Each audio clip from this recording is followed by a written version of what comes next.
In making sure that every student in Colorado is ready to take the next step in their education journey, it's really important that they have the skills they need to make smart financial decisions and find success no matter what their path is after high school.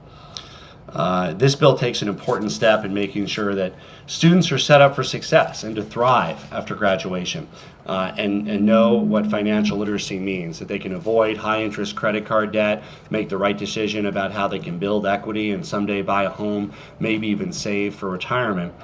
I'm really excited by the way it ensures that high school students also understand the importance of completing FAFSA, which is finding out how much federal aid that they're eligible for if they go to community college or college, because too many Colorado high school students leave federal money on the table simply because their families don't fill out the form.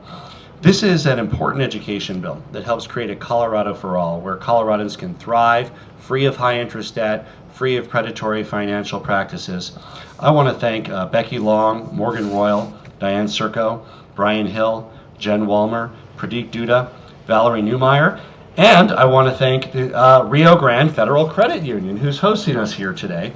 One thing I told the credit union folks is that I think the more financial literacy folks have, the more likely they are to turn to a credit union once they find out that by being a customer of a credit union, they're also the owner of a credit union. It gives a little extra reason to choose a credit union for your banking needs of you and your family. With that, I'm excited to turn this bill. Before we turn to the sponsor, Representative Rich, I want to turn it over to Valerie Newmeyer from Rio Grande Credit Union. So it says here. See, it says, welcome, Valerie.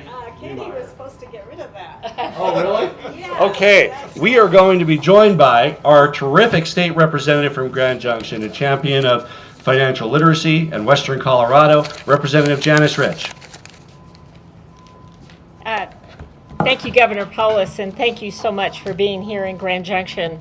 As the governor said, this bill empowers students with critical financial literacy knowledge, 9th through 12th grade, something that we have really needed. Coloradans currently owe over $27.7 billion in student loans. Also, 31% of adults report they have no savings. Similar studies have found that students who did not receive financial education were less likely to pay their bills on time and more likely to roll over significant credit card debt each month. A survey of 15-year-olds in the United States found that 18% of respondents did not learn fundamental financial skills that are often applied in everyday situations, such as building a simple budget, comparison shopping, and even understanding an invoice.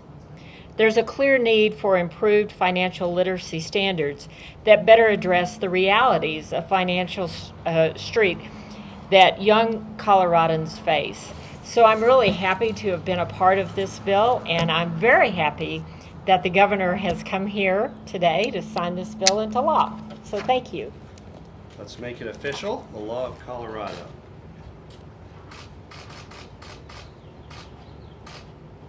It's official. All right. There is your, congratulations. Thank you. Sorry that wasn't updated there. Make my heart go. Gave her a workout. Every state in the country has a prescription drug monitoring program. That's an important tool in the fight against opioid abuse. Opioid abuse has been devastating for too many Coloradans and too many Americans. For some, it's meant the ultimate loss, the loss of a loved one. For others, it's an ongoing daily struggle to avoid being recaptured by the demon of opioid dependency. The prescription drug monitoring program allows prescribers to monitor whether patients are getting the appropriate prescriptions for opioids, or whether they're trying to duplicate across different providers or trying to do it in a different way. The bill addresses the statutory sunset of the program, authorizes the pharmacy board to look at controlled substances under PDMP. By intervening early and allowing prescribers to monitor opioid and other prescription additive substances, we can save lives and help reduce additional loss from opioid dependency. More than 3/4 of opioid dependency begins with the prescription use of opioids. If we can avoid abuse at the prescription end, I know we can save a lot of Colorado families a lot of pain and suffering down the road on the difficult path for recovery from opioid dependency. I want to thank Representative Rich, and I'll turn it over to her to speak on this important issue on the prescription drug monitoring program. Thank you again. Thank you again, Governor Polis, for being here to sign this important bill.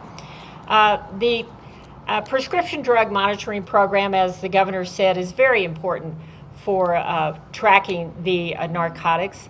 And this year, we're adding something new, where a medical examiner who is a physician licensed in good standing and who is located and employed in the state of Colorado, a coroner elected pursuant to state law may have access to the program in the event of an autopsy, ensuring the access to the program is limited to the purposes specified. This will also help, in realizing the effects of opioids. And something else that's new, the rules that are adopted by the Department of Pharmacy may identify prescription drugs and substances by using evidence-based practices. So we're very happy that this program is going to continue, and certainly I'm encouraged with this success. And thank you again for signing this bill. Let's make it official.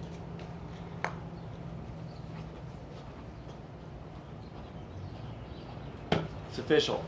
Right.